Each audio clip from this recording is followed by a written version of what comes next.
Hi hello ನಮಸ್ಕಾರ, ನಾನು ಹರೀಶ್ ನಾಗರಾಜು. ನಿಜ ಹೇಳಬೇಕು ಅಂದರೆ ಇವತ್ತಿನ ಈ ಸಂದರ್ಶನಕ್ಕೋಸ್ಕರ, ಮಾತುಕತೆಗೋಸ್ಕರ ನಾನಂತೂ ತುಂಬ ಕಾಯ್ತಾ ಇದ್ದೆ.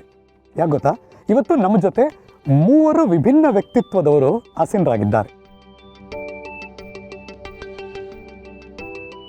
ಮೊದಲನೇದಾಗಿ ಹೆಸರಾಂತ ಸಾಹಿತಿ, ಪತ್ರಕರ್ತರು, ಲಕ್ಷಾಂತರ ಓದುಗರನ್ನು ತಮ್ಮ ಬರವಣಿಗೆ ಮೂಲಕ ಸೆಳೆದಿರುವಂಥವರು ಶ್ರೀ ಜೋಗಿ ಸರ್ ನಮ್ಮ ಜೊತೆ ಇದ್ದಾರೆ. ಜೋಗಿ ಸರ್ ನಮಸ್ಕಾರ, ವೆಲ್ಕಮ್. ನಮಸ್ಕಾರ ಹರೀಶ್.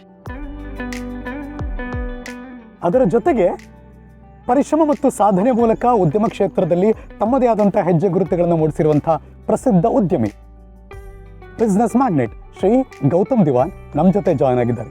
ಗೌತಮ್ ಸರ್ ನಮಸ್ಕಾರ, ಕಾರ್ಯಕ್ರಮಕ್ಕೆ ಸ್ವಾಗತ. Thank you so much. ಮೂರನೆಯವರು ಇವತ್ತಿನ ಕಾರ್ಯಕ್ರಮದ ಕೇಂದ್ರ ಬಿಂದು, ಅಂದರೆ ಅಮೃತಧಾರೆ ಪುಸ್ತಕದ ಲೇಖಕಿ ನಮ್ಮ ಜೊತೆ ಇದ್ದಾರೆ. ನಾನಂತೂ ತುಂಬ ಕುತೂಹಲದಿಂದ ಕಾಯ್ತಾ ಇದ್ದೀನಿ ಅವ್ರು ಏನು ಹೇಳ್ತಾರೆ ಅಂತ, ಬಿಕಾಸ್ ಅದೊಂದು ಪಯಣ. ನಮ್ಮ ಜೊತೆ ಇದ್ದಾರೆ ಲೇಖಕಿ ಶ್ರೀಮತಿ ಭೂಮಿಕಾ ಗೌತಮ್ ದಿವಾನ್. Thank you. ಈ ಮೂವರ ಜೊತೆ ಕೂತು ಮಾತಾಡ್ತಿರೋದಿದೆಯಲ್ಲ, ಇದು ಬಹಳ ಖುಷಿ ಕೊಡುವಂಥ ವಿಚಾರ ನನಗೆ. ಪುಸ್ತಕ ರಿಲೀಸ್ ಆಯಿತು ನಿಜ, ಆದರೆ ಪುಸ್ತಕವಾಗಿ ಮಾತ್ರ ಇಲ್ಲ, ಅದರ ಹಿಂದಿನ ಒಂದು ಬದುಕು, ಒಂದು ಭಾವನೆ, ಒಂದು ಪಯಣ, ಒಂದು ಜರ್ನಿ ಇದೆ. ಈ ಜರ್ನಿ ಹೇಗಿತ್ತು ಅಂತ ಕೇಳಬೇಕು ಅನ್ನೋ ಕುತೂಹಲ ಅಂತೂ ನನ್ನಲ್ಲಂತೂ ಇದೆ. ಹಾಗಾದ್ರೆ ಬನ್ನಿ, ತಡ ಮಾಡದೆ ನಮ್ಮ ಮಾತುಕತೆ ಶುರು ಮಾಡೋಣ. ಭೂಮಿಕಾ ಮೇಡಮ್, ಸಾಮಾನ್ಯವಾಗಿ ಯಾರಾದರೂ ತಮ್ಮ ಜೀವನದ ಬಗ್ಗೆ ಬರೆದ್ರೆ ಅದನ್ನು ನಾವು ಆತ್ಮಕಥೆ ಅಂತ ಕರೆದು ಬಿಡ್ತೀವಿ. ಆದರೆ ನಿಮ್ಮ ಪುಸ್ತಕ ಇದೆಯಲ್ಲ ಅಮೃತಧಾರೆ, ಅದನ್ನು ಓದಿದ ಮೇಲೆ ನಮ್ಗೆ ಹಾಗೆ ಅನಿಸೋದೇ ಇಲ್ಲ.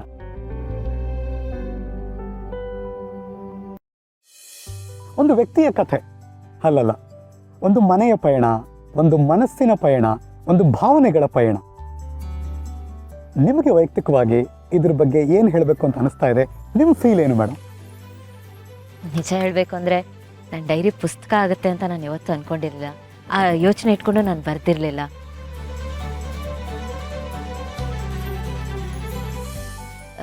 ಅದು ಚಿಕ್ಕ ವಯಸ್ಸಲ್ಲಿ ನಾನು ಯಾರ ಜೊತೆನೂ ಜಾಸ್ತಿ ಮಾತಾಡ್ತಿರ್ಲಿಲ್ಲ. ಸೊ ಅಪ್ಪ ಹೇಳಿದ್ರು, ನೀನು ಒಳಗಿನ ಭಾವನೆಗಳು, ನಿನ್ನ ಮನಸ್ಸಿನ ಭಾವನೆಗಳನ್ನು ನೀನು ಯಾರ ಹತ್ರ ಶೇರ್ ಮಾಡ್ಕೋಬೇಕು ಅಂತ. ಸೊ ಒಬ್ಬರು ಫ್ರೆಂಡ್ ಬೇಕು ಅಂತ ಪಾಪ ನನಗೆ. ಸೊ ಹಾಗಾಗಿ ನನಗೇನು ಅನ್ನಿಸ್ತಿತ್ತು ಅದನ್ನು ನಾನು ಬರಿತಾ ಹೋದೆ ಅಷ್ಟೇ. ಇದರಲ್ಲಿ ಯಾವ ಆರ್ಟು, ಯಾವ ಕ್ರಾಫ್ಟು ಏನೂ ಇಲ್ಲ, ನನಗೆ ತೋಚಿದ್ದನ್ನು ಹಾಗೆ ಬರ್ತಿದ್ದೀನಿ. ಹಾಗಾದರೆ ಈ ಪುಸ್ತಕದಲ್ಲಿರೋ ಎಲ್ಲ ಪಾತ್ರಗಳು ನಿಜಾನಾ ಮೇಡಮ್? ಹಾಂ. ಗೌತಮ್ ಸರ್, ಇಷ್ಟು ಪರ್ಸನಲ್ ಆಗಿ ವಿಚಾರವನ್ನ ಪುಸ್ತಕದಲ್ಲಿ ಬರೆದ್ರೆ ಭಯ ಆಗ್ಲಿಲ್ವಾ? ಯಾರು ಹೇಗೆ ತಗೋತಾರೆ ಅಂತ ಯೋಚನೆನೂ ಬರಲಿಲ್ವಾ ಸರ್? ಒಂದ್ಸರ್ತಿ ಅಲ್ಲ, ತುಂಬ ಸತಿ ಅನಿಸಿದೆ. ಈ ಪುಸ್ತಕ ಹೊರಗಡೆ ಬಂದಮೇಲೆ ಯಾರು ಏನು ಅನ್ಕೋತಾರೋ, ಯಾರಿಗೆ ಬೇಜಾರಾಗುತ್ತೋ, ಯಾರು ತಪ್ಪಾಗಿ ಅರ್ಥ ಮಾಡ್ಕೋತಾರೋ ಅಂತ ತುಂಬ ಸತಿ ಅನಿಸಿದೆ.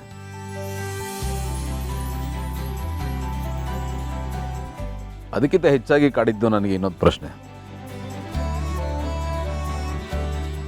ಅಂದರೆ ಇದೇ ಥರದ ಕಥೆ, ಇದೇ ಥರದ ಹೋರಾಟ, ಇದೇ ಥರದ ನೋವು ಇನ್ನೆಲ್ಲೋ ಆಗಿರ್ಬೋದಲ್ವಾ? ಅಂಥವ್ರಿಗೆ ಈ ಪುಸ್ತಕ ಒಂದು ಸ್ಫೂರ್ತಿ ಆದರೆ, ನಾನೊಬ್ಬನೇ ಅಲ್ಲ ಅನ್ನೋ ಭರವಸೆ ಕೊಟ್ಟರೆ, ಅದೇ ಈ ಪುಸ್ತಕಕ್ಕೆ ನಿಜವಾದ ಅರ್ಥ. ನಾನು ಅವತ್ತೇ ಡಿಸೈಡ್ ಮಾಡಿದೆ, ಇದು ಬರೀ ಡೈರಿ ಮಾತ್ರ ಆಗಿರಬಾರ್ದು, ಇದೊಂದು ಪುಸ್ತಕ ಆಗಬೇಕು ಅಂತ. ಹಾಗಾಗಿ ಇದನ್ನು ಪುಸ್ತಕದ ರೂಪದಲ್ಲಿ ತರೋ ಪ್ರಯತ್ನ ಮಾಡಿದೆ. ಜೋಗಿ ಸರ್, ನಮಗೆಲ್ಲರಿಗೂ ಗೊತ್ತಿರೋ ಹಾಗೆ ಭೂಮಿಕಾ ಮೇಡಮ್ ನಿಮ್ಮ ದೊಡ್ಡ ಅಭಿಮಾನಿ, ಒಂಥರ ಹಾರ್ಡ್ ಕೋರ್ ಫ್ಯಾನ್ ಅಂತ ಕರಿಬಹುದು. ನಿಮಗೆ ಇವತ್ತು ಬಂದ್ರಿ, ಪುಸ್ತಕ ಬಿಡುಗಡೆ ಮಾಡಿದ್ದೀರಿ, ನೀವೇ ಅನಾವರಣಗೊಳಿಸ್ಕೊಟ್ರಿ, ನಿಮ್ಗೇನು ಅನಿಸ್ತಾ ಇದೆ ಸರ್? ನೋಡಿ ಹರೀಶ್, ಒಂದು ಪುಸ್ತಕದ ಯಶಸ್ಸನ್ನು ಅದರ ಎಷ್ಟು ಪ್ರತಿಗಳು ಮಾರಾಟ ಆಯಿತು ಅನ್ನೋದ್ರ ಮೇಲೆ ನಿರ್ಧಾರ ಮಾಡೋಕ್ಕಾಗಲ್ಲ. ಆ ಪುಸ್ತಕ ಮತ್ತೊಬ್ಬರ ಬದುಕಿನ ಮೇಲೆ ಏನು ಪರಿಣಾಮ ಬೀರಿತು ಅನ್ನೋದ್ರ ಮೇಲೆ ಅದರ ಗೆಲುವು ಗೊತ್ತಾಗತ್ತೆ. ನಾವು ಬರಿತೀವಿ, ಯಾರೋ ಒಬ್ಬರು ಓದ್ತಾರೆ ಅಂತ, ಆದರೆ ಯಾರೋ ಓದಿ ನನ್ನೊಳಗೂ ಒಂದು ಕತೆ ಇದೆ, ನಾನು ಅದನ್ನು ಬರೀಬೇಕು ಅಂತ ಅವನಿಗೆ ಅನಿಸುತ್ತಲ್ಲ, ಆವಾಗ ಬರಹಗಾರನ ಕೆಲಸಕ್ಕೆ ಒಂದು ಸಾರ್ಥಕತೆ ಬರುತ್ತೆ, ಧನ್ಯತೆ ಸಿಗುತ್ತೆ. ಭೂಮಿಕಾ ಅವರು ನನ್ನ ಬರಹ ಓದಿರ್ಬೋದು, ನನ್ನನ್ನು ಲೇಖಕನಾಗಿ ಇಷ್ಟಪಟ್ಟಿರ್ಬೋದು, ಅದು ಅವ್ರ ಪ್ರೀತಿ.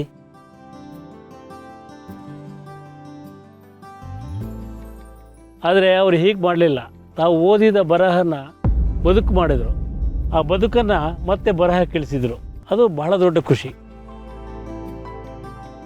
ನಿಜವಾಗ್ಲೂ ಆ ಕ್ಷಣದಿಂದ ಇವರು ನನ್ನ ಅಭಿಮಾನಿ ಅಂತ ಅನ್ನಿಸ್ಲಿಲ್ಲ, ಒಬ್ಬ ಸ್ವತಂತ್ರ ಲೇಖಕಿ, ಬರಹಗಾರ್ತಿ ಅನ್ನಿಸ್ತು.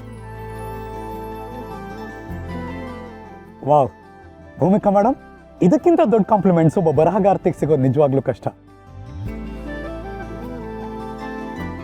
ಅದು ಜೋಗಿ ಸರ್ ಫ್ಯಾನ್ ಆಗಿ ಅವರಿಂದಲೇ ಈ ಮಾತು ಕೇಳ್ತಿರೋದಿದೆಯಲ್ಲ, ನಿಜವಾಗ್ಲೂ ಸ್ಪೆಷಲ್.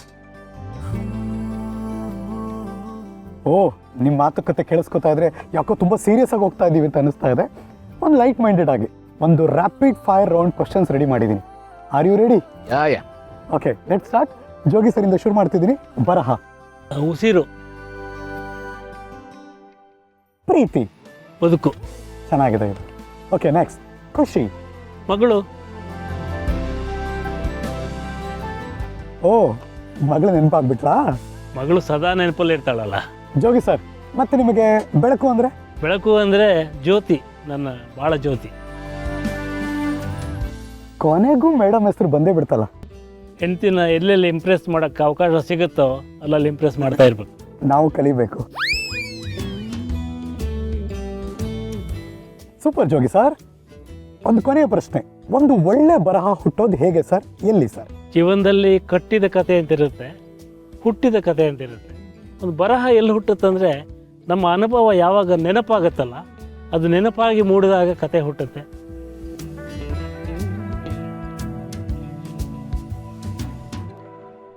ಅನುಭವದಲ್ಲಿ ಕತೆ ಇರಲ್ಲ, ನೆನಪಲ್ಲಿರುತ್ತೆ. ಅದಕ್ಕೆ ಹೇಳ್ತಾರೆ, ಅನುಭವವು ಸವಿಯಲ್ಲ, ಅದರ ನೆನಪೇ ಸವಿಯು ಅಂತ. Super sir.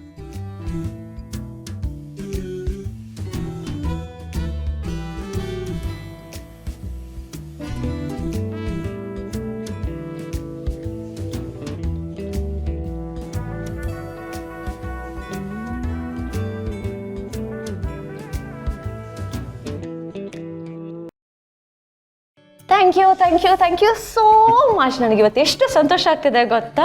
This is happiest moment of my life. ನಿಮಗೆ ಖುಷಿಯಾಗಿದೆ ಅಲ್ವಾ? ನನಗೆ ಅಷ್ಟೇ ಸಾಕು. ಖುಷಿ ಅಷ್ಟೇ ಅಲ್ಲ, ಸಿಕ್ಕಾಪಟ್ಟೆ ಖುಷಿ ಆಗ್ತಿದೆ ನನಗೆ. ನನ್ನ ಲೈಫಲ್ಲಿ ಇಂಥ ಒಂದು ಸರ್ಪ್ರೈಸ್ ಸಿಗುತ್ತೆ ಅಂತ ನಾನು ಎಕ್ಸ್ಪೆಕ್ಟೇ ಮಾಡಿರಲಿಲ್ಲ. ಬಟ್ ಆದರೂ ಗೌತಮರೇ, ನೀವು ನನಗೊಂದು ಸಣ್ಣ ಕ್ಲೂ ಕೊಡಬೇಕಿತ್ತಲ್ಲ.